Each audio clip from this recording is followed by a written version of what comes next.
진짜 투자의 기술을 알려주는 방송 진투방. 네, 반갑습니다. 진투방이고요.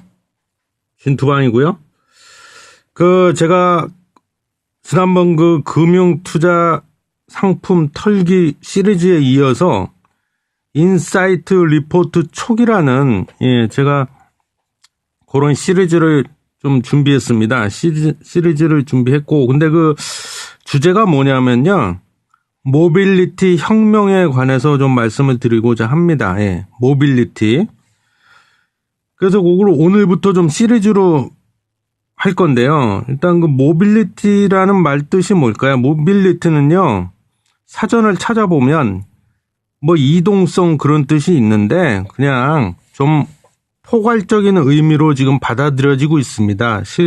실제로는 그래서 교통수단 이런 뜻이라고 보면 그냥 될 것 같아요. 이동수단, 교통수단. 그래서 모빌리티 혁명이라 함은 그런 이동수단에 있어서 혁명이 다가오고 있다, 혁명이 일어나고 있다, 그런 뜻으로 이해하시면 될 것 같습니다. 예. 그래서 일단 이 모빌리티 혁명에는 이제 여러 가지 각 카테고리별로 있습니다. 예를 들면 디바이스라든가 서비스, 플랫폼 이런, 그래서 이제 앞으로 회차별로 그런 이제 각 카테고리별로 좀 혁명이 어떻게 진행이 되고 있는가에 대해서 좀 알려드리고 그럴 생각입니다. 예. 그래서 오늘은 일단 첫 번째 시간인데요.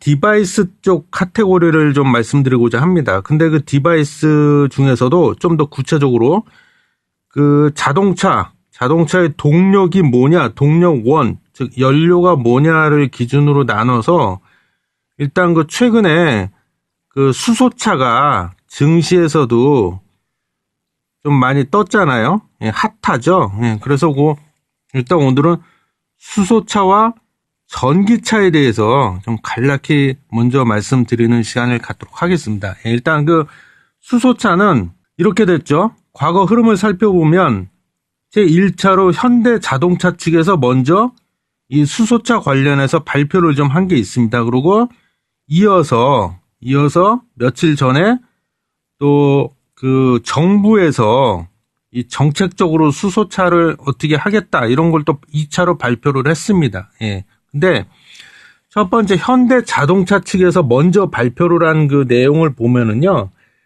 일단 2030년까지 수소차를 50만 대 양산 체제하는 그런 구축을 통해서 지금 비싸잖아요, 수소 차량 가격 자체가. 그래서 차량 가격을 확 내리겠다고, 즉 대중화시키겠다는 의미겠죠. 그렇게 발표를 했습니다.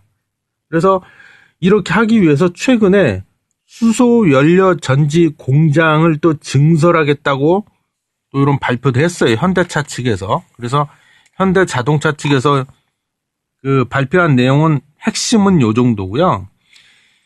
그 다음에 이제 두 번째, 얼마 전에 정부에서 발표를 했다고 그랬죠. 근데 정식 명칭은 수소 경제 로드맵이라고 해서 요거를 발표했습니다. 그래서 로드맵의 내용을 간략히 살펴보면은 일단 2022년까지 수소 승용차를 7만 9천 대까지 생산하겠다, 이렇게 또 말을 했어요. 거기에다 또 수소 버스, 그죠? 수소 버스를 2022년까지 2천 대를 생산하겠다, 이렇게 말을 했습니다. 그리고 가장 지금 헤쳐나가야 될 가장 큰 난관, 충전소 문제죠. 충전소가 지금 전국에 14군데밖에 없답니다. 예, 근데 이 충전소를 2022년까지 310곳으로 늘리고요. 2040년까지는 1200군데로 또 늘리겠다고 정부에서 발표를 했습니다. 그러는 바람에 이 수소 관련주들이 주가가 많이 올랐죠, 최근에. 예, 많이 올랐는데, 일단은 전기 자동차도 마찬가지입니다. 전기 자동차도 아직 그렇게 우리가 체감할 정도로 활성화가 되지 못한 이유가 인프라가 충분히 갖춰져 있지 못해서잖아요. 이 수소차도 마찬가지입니다. 일단 인프라가 충분히 갖춰져 있어야 이게 활성화가 되고 대중화가 될 텐데 아직 그렇지 못하다는 거죠. 대표적인 예가 아까 말했던 충전소입니다. 예. 충전소인데 지금 현재 전국에 14군데가 있다고 그랬잖아요. 근데 그나마 서울 시내에는 2군데밖에 없답니다. 그 중에 한 군데가 양재동에 하나 있고요. 그리고 다른 한 군데는 제가 지금 갑자기 생각이 안 나네요. 하여튼 뭐 어디라고 그랬더라? 예, 하여튼 그래서 서울 시내 딱 두 곳이 있고 나머지는 다 교외에 설치가 되어 있답니다. 교외에. 네? 그럼 왜 이렇게 수소 충전소 설치가 더디기만 할까? 그게요. 두 가지 때문이라고 그래요. 하나는 법 때문에 그렇고 또 하나는 설치할 때 드는 비용 때문에 그렇다고 하네요. 첫 번째 법은요. 뭐 저도 처음 들어보는 법인데 고압가스 안전관리법이란 게 있대요. 근데 이 내용 중에 이격관리 규정이란 게 있나 봐요. 그 이격관리. 그래서 이것 때문에 지금 그렇게 좀 안 되고 있고 충전소가 그다음에 또 국토의 계획 및 이용에 관한 법률 시행령 때문에 또 안 된다고 합니다. 그리고 이런 식으로 뭔가 각종 규제가 겹겹이 적용이 돼 있어 갖고 아주 그냥 꽁꽁 싸매놨어. 예. 그래 갖고 이 도심 내에는 충전소 설치가 현행법상으로는 거의 불가능에 가깝다고 합니다, 지금. 그리고 충전소 관련해서 두 번째 문제는 설치 비용입니다. 예, 이게 한 곳 설치하는데 한 27억에서 56억 정도가 든다고 합니다. 예, 굉장히 이게 큰 금액이죠. 이런 식으로 인프라가 충분히 갖춰지지가 못해서 수소차가 지금 활성화가 안 돼 있다. 뭐 그런 얘기예요. 그리고 차 가격 자체도 아직은 너무 비싸요. 물론 뭐 보조금을 준다고는 하는데 예? 아직도 여전히 비쌉니다. 예. 그래서 뭐 이런저런 이유 때문에 지금 수소차가 활성화가 못 되고 있다. 그리고 이제 두 번째 여기서 좀 우리가 궁금한 게 전기 자동차하고 이 수소 자동차하고 뭐가 다른지에 대해서 잠깐 좀 말씀을 드리겠습니다. 일단 전기차는 그 충전소가 필요하죠. 전기차도 당연히. 그래서 이 충전소에 가갖고 이제 전기차 안에 보면은 배터리가 들어있잖아요. 그래서 그 배터리를 충전하는 거죠. 마치 그 우리 휴대폰 충전하듯이. 충전하면은 그 배터리에서 이제 전기가 나오게 됐죠. 전기가 나와갖고 이 전기가 모터를 움직이게 해서 이 모터가 바퀴를 돌려서 전기차가 주행을 하는 그런 시스템이죠. 반면에 수소차는 조금 비슷하긴 한데 약간 좀 복잡해요. 그래서 이것도 물론 충전소가 필요해요. 그래서 충전소에 가서 전기를 충전하는 게 아니라 수소를 충전합니다. 수소. 예. 그 전기차 안에 보면 수소 저장 탱크가 들어있죠. 그래서 그 탱크에다가 이제 충전을 하는 거예요.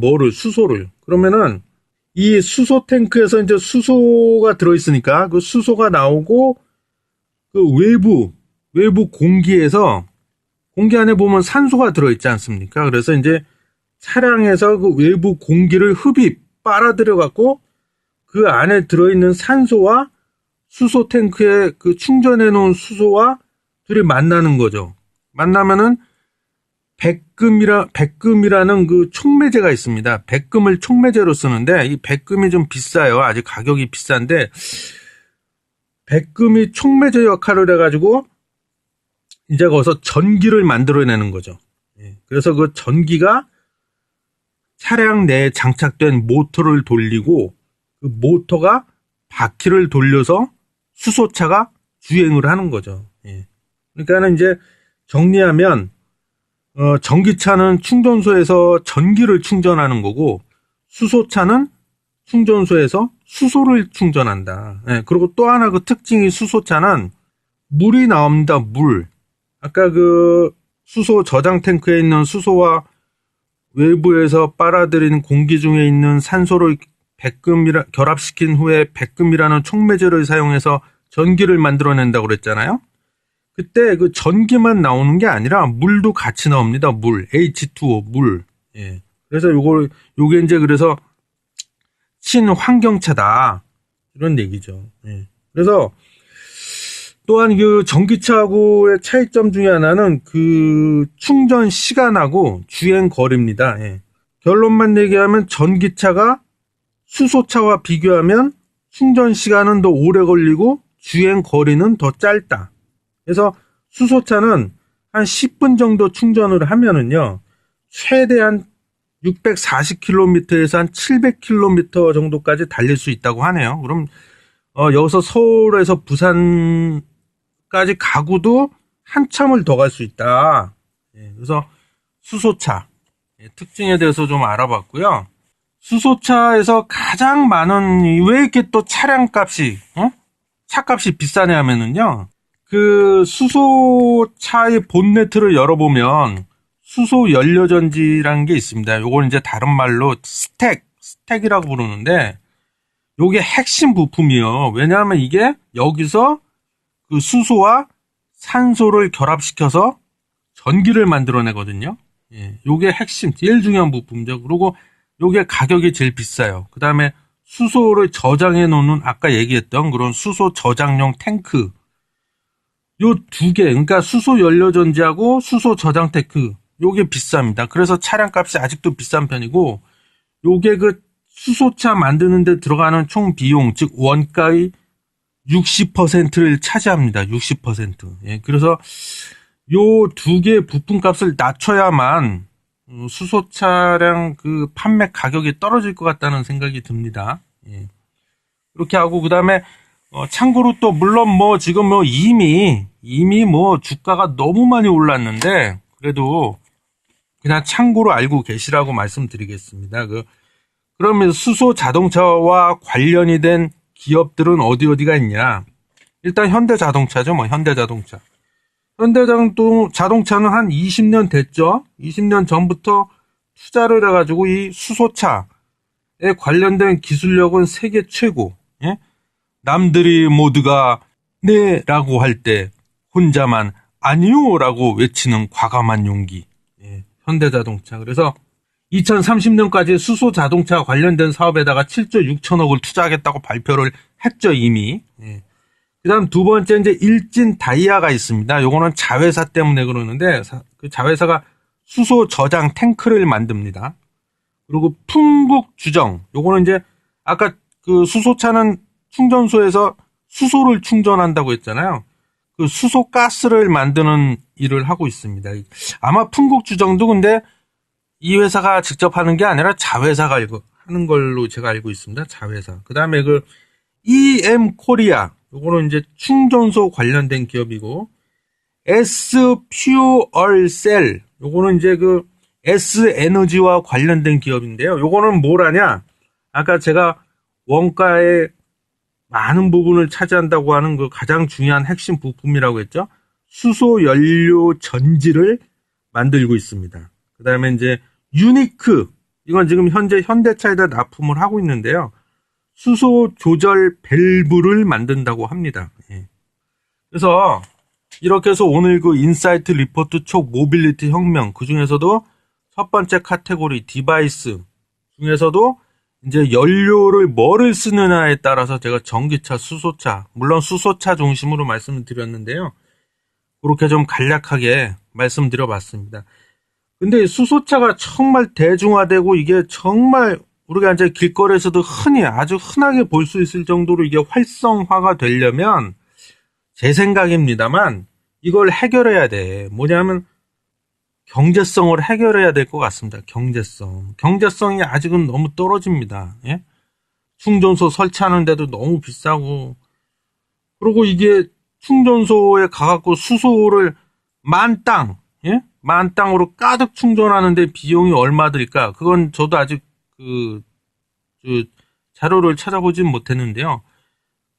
그런 문제도 많이 비싸면은 사람들이 충전하는데 부담스러워 하겠죠. 그래서 이런 것도 해결을 해야 되고, 뭐, 그렇습니다. 경제성이 해결이 돼야 된다. 결론은.